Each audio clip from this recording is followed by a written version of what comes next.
Set करें। अब हम देखते हैं विरुद्ध। विरुद्ध का जो रिलेशन है वो विशेष तर्क वाक्यों के बीच होता है, विशेष स्वीकारात्मक और विशेष निषेधात्मक। विशेष तर्क वाक्यों के बीच जो है विरुद्ध का रिलेशन होता है, अंग्रेजी सब कंट्रारी। बट ये होता क्या है विरुद्ध, इसको देखते हैं। विरुद्ध में होता है दो विशेष तर्क वाक्य, क्योंकि आय और वो विशेष ही है, वाक्य एक साथ असत्य नहीं होते हैं। क्या? दो विशेष तर्क वाक्य एक साथ असत्य नहीं होते हैं, परंतु सत्य हो सकते हैं, हो सकते हैं। ठीक है, ये होते हैं और हो सकते हैं, कंसेप्ट समझ आ रहा है? होते हैं और हो सकते हैं, ये कंफर्म है और ये नॉट कंफर्म है। ठीक है, तो हम देखते हैं कि यदि आय हमारा सही है, आय सही है, ये पहले हम गलत वाला ले रहे हैं क्योंकि ये गलत की बात कर रहा है। आय यदि हमारा गलत है, आय हमारा गलत है और पूछ रहा है कि कह रहा है कि हमें ओ के ओ क्या होगा। आय गलत है तो ओ क्या होगा, तो हमें कह रहा है कि दो विशेष तर्क एक साथ असत्य नहीं होते हैं, मतलब आय गलत है तो ओ ऑब्वियस बात है सही होगा। इसे एग्जाम्पल के माध्यम से जैसे समझने की कोशिश करते हैं कि मतलब कुछ नेता बेईमान है और ये बात कह रहा है गलत है। क्या है? कुछ नेता बेईमान है। तो हम कहें कि कुछ नेता बेईमान नहीं। अच्छा ये बताइए, कुछ नेता बेईमान है, इसका मतलब ही क्या होगा कि कुछ नेता बेईमान नहीं है। ये बात कह रहा है गलत है, इसका मतलब यही होगा कि कुछ नेता बेईमान नहीं है, इसका मतलब ये सही है। लेकिन हम ये कह दें, आय को हम सही कर दें, कुछ नेता बेईमान हैं, कुछ नेता बेईमान हैं, हमने कहा ये सही है। और तो हम कैसे कह सकते हैं कुछ नेता बेईमान नहीं है, इसको हम सही कहते हैं या गलत कहते हैं, आप खुद ही सोचिए। कह सकते हैं, हम कह सकते हैं कि भाई सब हो सकता है कि कुछ नेता जो है वो बेईमान मतलब हैं, ये बात सही है। और दूसरा उसी नेता के ग्रुप में जो है कुछ नेता बेईमान हैं या नहीं है कुछ नहीं कह सकते हैं। ठीक है, तो बेईमान नहीं के बारे में आप कंफर्म नहीं है। ठीक है, तो इसीलिए हम ये कह सकते हैं कि यदि हमारा आय सही है तो ओ क्या होगा, कंफर्म नहीं होगा। अब कंफर्म नहीं को हम फाइल लिख देंगे, मतलब अनिश्चित है। ठीक है, तो आय अगर हमारा सही हो गया तो ओ जो है ऑब्वियसली बात है अनिश्चित हो गया। इसी तरह हम कहें हमारा ओ गलत हो जाए, हम कहें ओ हमारा गलत है, मतलब कुछ नेता बेईमान नहीं है, ये चीज गलत है। इसका मतलब ये कुछ नेता बेईमान हैं, ये बात ऑब्वियस ही है कि सही होगा। जैसे ओ गलत हो गया तो कह रहा है हमारा ये रिलेशन भी ये कह रहा है कि असत्य नहीं होते हैं, मतलब ओ गलत हो गया था, हमारा आय जो है आय ऑब्वियस बात ये सही होगा। लेकिन हमारा ओ जो है सही हो गया, ओ सही हो गया तो हम आय के बारे में कुछ भी नहीं कह सकते। ठीक है, ये अनिश्चित हो जाएगा। ये चार ही केस आपके सामने रहेगा, विरुद्ध का जो रिलेशन है इसमें चार ही केस आपके सामने रहेगा। ठीक ना, अब हम समझने की कोशिश करेंगे उपाश्रय का। उपाश्रय थोड़ी कॉम्प्लेक्स कंसेप्ट है बट बहुत आसान है, कॉम्प्लेक्स है बट आसान है, मैं समझा दूंगा और आप समझ जाएंगे बिल्कुल। आप उतार लें एक बार।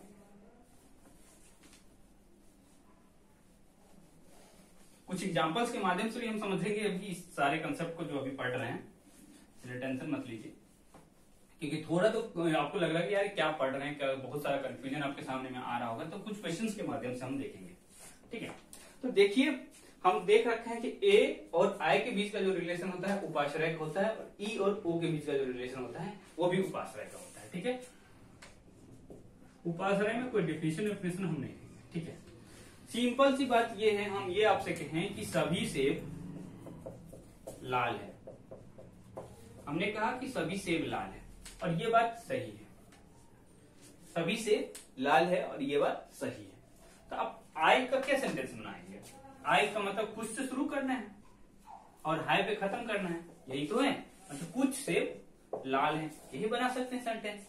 अब हमने कहा कि पूरा का पूरा जो सेब है वो लाल है, मैंने पूरा का पूरा सेब को क्या कह दिया कि ये पूरा का पूरा ये लाल का घेरा है, ये पूरा का लाल का घेरा है और ये सेब का घेरा है। हमने कहा कि पूरा का पूरा जो सेब है वो लाल है, इसका मतलब हम कह रहे हैं कि कुछ सेब की बात कर रहे हैं। यहाँ दो चार सेब यहाँ पर हुआ, दो चार सेब यहाँ पर हुआ, दो चार सेब यहाँ पर हुआ।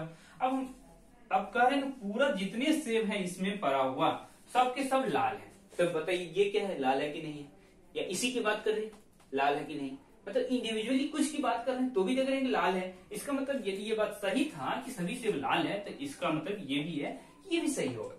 लेकिन हम यही कह रहे कुछ देर के लिए कि सभी सेब लाल नहीं, मतलब लाल हैं, ये बात गलत है।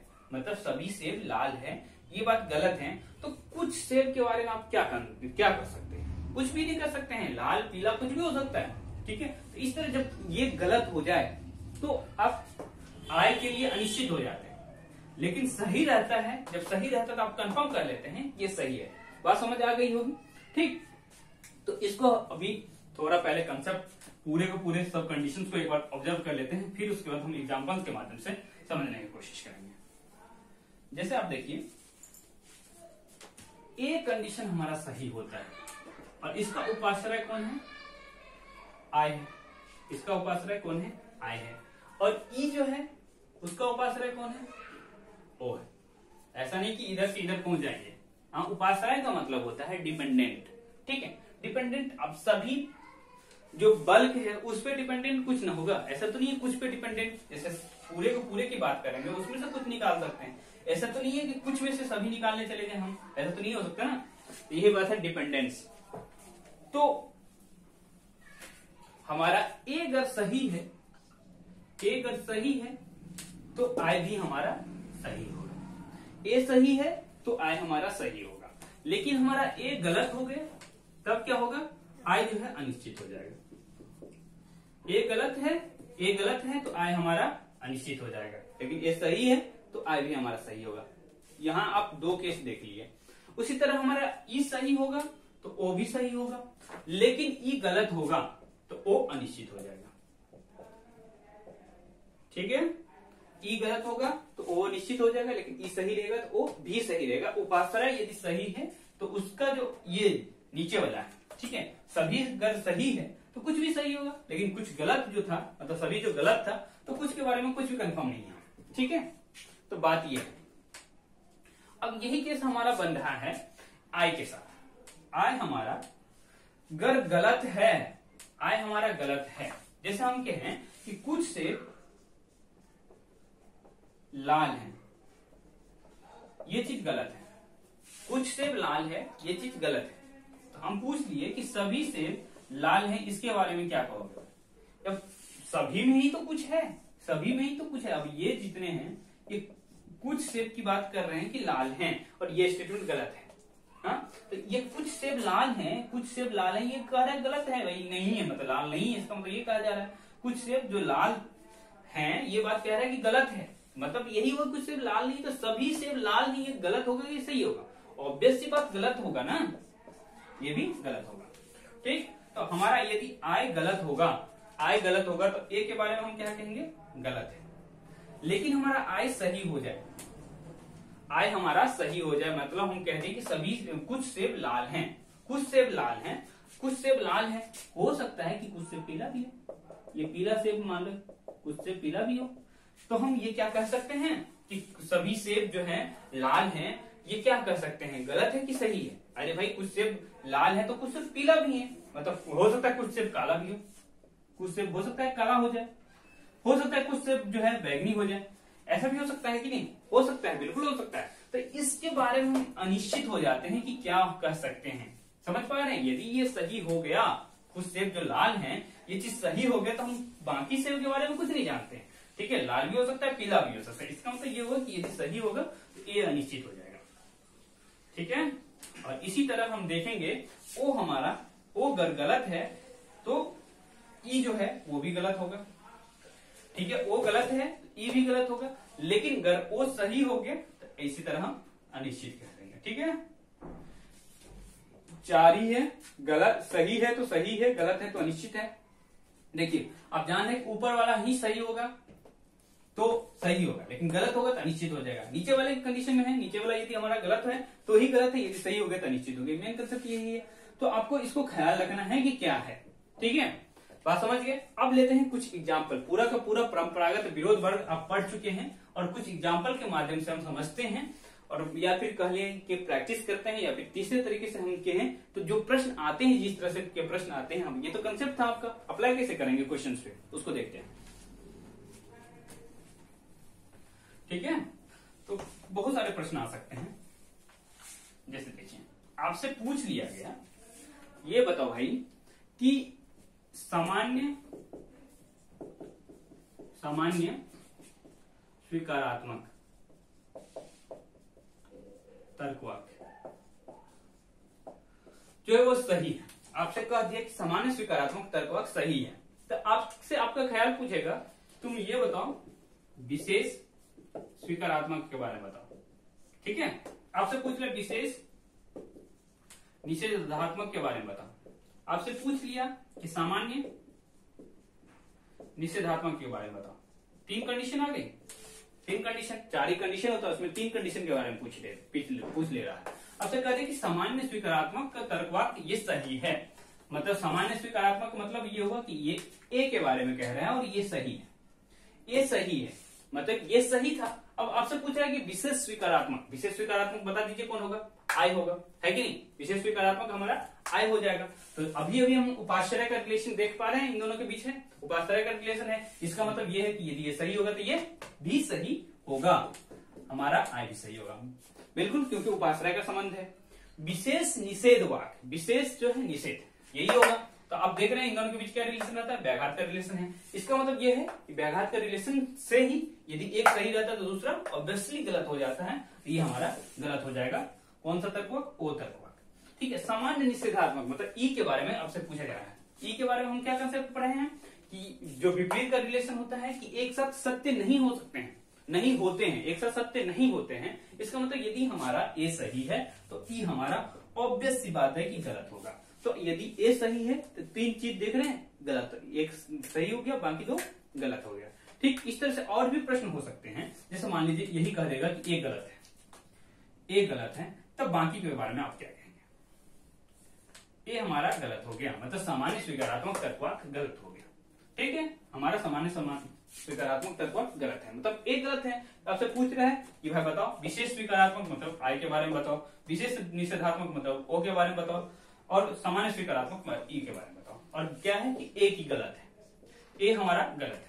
ए जब गलत है तो आई क्या होगा, ए जब गलत है, आई के बारे में आप देखें, उपासना के संबंध में देखे थे, ये अनिश्चित होता है। ठीक है, सही रहता है तो सही होता है, लेकिन गलत है तो अनिश्चित रहते हैं। ठीक है, ए गलत है तो ओ के बारे में बताना, ए गलत है तो ओ ऑब्वियसली है, व्याघात के संबंध के थ्रू ये सही होगा, क्योंकि व्याघात में ये कहता है कि एक साथ सही नहीं हो सकते और एक साथ गलत भी नहीं हो सकते हैं, तो ये गलत है तो सही होगा। ई के बारे में हम देखिए, ई के बारे में ए का कंडीशन और ई के कंडीशन में मैच कीजिए। विपरीत का रिलेशन है, तो विपरीत का रिलेशन है, इसका मतलब ये हुआ कि विपरीत में एक साथ जो है सत्य नहीं होते हैं। ये लेकिन असत्य की बात कर रहे हैं, असत्य की बात कर रहे हैं, तो हम देखे थे अनिश्चित हो जाएगा। ठीक है, इसी की जगह आपको लिख दिया होता, इसी की जगह इस तरह के क्वेश्चन नहीं दे करके आपसे ये पूछ दिया होता, आपसे ये पूछ दिया होता कि कोई भी अंगूर खट्टे नहीं है, कोई भी अंगूर खट्टे नहीं है। बताइए किस टाइप के सेंटेंस हो गए ये, तो कोई भी के साथ नहीं है, इसका मतलब ये ई टाइप का सेंटेंस हो गया। पहली बात आपको देख ले, जैसे पूछ देगा कि कोई भी अंगूर छूट गया है, अंगूर खट्टे नहीं है। ठीक है, कोई भी अंगूर खट्टे नहीं है। आपसे पूछ लेगा कि बताओ तो भाई कुछ अंगूर खट्टे हैं। ठीक है, इसके बारे में आपका क्या ख्याल है, या फिर बताओ कि सभी अंगूर खट्टे हैं, इसके बारे में क्या ख्याल है। या फिर आपसे पूछ लेगा कि ये बता दो कुछ अंगूर खट्टे नहीं है, इसके बारे में ख्याल बताओ। क्वेश्चन इसी से ऐसा नहीं कि सब पूछ लेगा आपसे, ऐसा पूछेगा कोई अंगूर खट्टे नहीं है तो आप बताओ सभी अंगूर खट्टे हैं, एक ही स्टेटमेंट देगा, कोई भी तीनों में से इस तरह का। तो आप पहले तो पहचान लेंगे कि किस टाइप का सेंटेंस है, तो हम देख लिए कि ई टाइप का सेंटेंस है, क्योंकि कोई और नहीं है तो हमारा ई टाइप का सेंटेंस हो गया। और देखिए कुछ अंगूर खट्टे हैं, ये किस टाइप का सेंटेंस है, आई टाइप का सेंटेंस है। इस तरह सभी अंगूर खट्टे हैं तो ए टाइप का सेंटेंस हो गया, क्योंकि सभी और हाई लगा हुआ है। कुछ अंगूर खट्टे नहीं है, ओ टाइप का सेंटेंस हो गया। अब हमें देखना है कि, और ये कह रहा है कि सही है, कह रहा है ई स्टेटमेंट सही है, कोई अंगूर खट्टे नहीं है, ये चीज सही है, मतलब ई सही है। ई का मतलब है कि ये जब सही है, ये सही है, तो आई के बीच का रिलेशन पूछा जा रहा है। ई जब सही है तो ऑब्वियस सी बात व्याघात का देखे हैं तो ये गलत हो जाएगा। सभी अंगूर खट्टे हैं, ई जब सही है तो ये क्या होगा, ऑब्वियस सी बात विपरीत का जो नियम है एक सत्य नहीं होते हैं, तो ई सही होगा तो ये हमारा गलत होगा। ओ कुछ अंगूर खट्टे नहीं है, वो के बारे में क्या रिलेशन है, ये गलत है, सॉरी ये सही है, तो ऑब्वियस सी बात ये हमारा सही होगा। कौन उपाश्रय का रिलेशन से, ठीक है, बात समझ पा रहे हैं। इसी तरह से मान लीजिए आपको दे दिया, अब देखते चलिएगा क्योंकि बहुत बहुत बहुत महत्वपूर्ण ये जो कंसेप्ट है, बहुत ही महत्वपूर्ण कंसेप्ट है, ठीक है, क्योंकि प्रश्न आते हुए हमने देखा है और आता है। अब देखिए मान लीजिए पूछ लेगा, कोई भी सेंटेंस देगा, बस आपको डिफाइन कर लेना है कि किस टाइप का सेंटेंस है। जैसे देखें, जैसे आपको मिल गया पांच नेता जो है संसद है या सांसद है। अब ये कहेंगे ये किस टाइप का सेंटेंस दे दिया यार तुम, 5 नेता सांसद है। तो देखिए यहां सभी तो नहीं लिखा हुआ है, कोई भी नहीं लिखा हुआ है, 5 ही की बात कर रहा है, नेता तो बहुत होते हैं। तो ये कह रहा है कि 5 की जगह आपको समझ लेना है कि कुछ नेता सांसद हैं, ये आपको समझना है। ये जो है इस तरह के भी प्रश्न आ सकते हैं कि 5 नेता सांसद हैं, मतलब कुछ ऐसा क्वांटिटी आपको देगा जो डिफाइन नहीं रहेगा, आपको लगेगा कि यार ये तो कभी पढ़े ही नहीं, ये सभी नहीं है, कुछ नहीं है, तो कैसे डिफाइन करेंगे। तो आपको थोड़ा ध्यान रखना है कि क्या हो सकता है, ठीक है। तो 5 नेता का मतलब समझ लेना है कि कुछ नेता, तो कुछ नेता सांसद हैं। आपसे पूछ लिया कि ये सही है, ये मान लीजिए इसको थोड़ी देर गलत कर देते हैं, कुछ नेता सांसद हैं, ये चीज आय को हम गलत करते हैं। आपसे पूछ लेगा कि बताओ भाई 5 नेता सांसद नहीं है, 5 नेता सांसद हैं, या कुछ भी इस तरह के सेंटेंस, मतलब सिंपल सी बात आपको दे देगा कि ए के बारे में बताओ, आप ई के बारे में बताओ, ओ के बारे में बताओ, ठीक है। आई हमारा गलत हो गया, आई गलत हो गया, हमसे पूछ रहा है ए का, जैसे ही आई गलत होता था ए भी हमारा गलत हो जाता था। ई हमारा क्या है, जब आई के साथ ई का रिलेशन, यदि आई गलत है तो व्याघात सूत्र से आपका जो है सही हो जाएगा। और इसी तरह हमारा आई जब गलत है, ओ के बारे में क्या रिलेशन है, आई गलत है तो ओ के बारे में आप देख रहे हैं कि एक साथ गलत नहीं हो सकते हैं, तो इसका मतलब ये भी सही होगा, ठीक है। विरोध का नियम यही है। तो आप देख पा रहे हैं कि किस तरह से क्वेश्चन को किया जा रहा है, किस तरह के प्रश्न आ सकते हैं, ठीक। तो ये आपका परंपरागत विरोध वर्ग जो बहुत ही महत्वपूर्ण कंसेप्ट है, इस तरह से हम खत्म करना चाहेंगे। और जितना आप यदि समझ नहीं पा रहे हैं तो एक बार फिर से बैक से देखें और समझ जाएंगे आप। और जो प्रश्न आपको आया हुआ है उसको भी एक बार लगाने की कोशिश कीजिए, जो इस टाइप के प्रश्न है, ठीक है। तो आप देख पाएंगे कि आप कर ले जाएंगे। मिलेंगे बहुत जल्द अगले ही वीडियो में, तब तक के लिए बहुत बहुत धन्यवाद। प्रैक्टिस करते रहिए।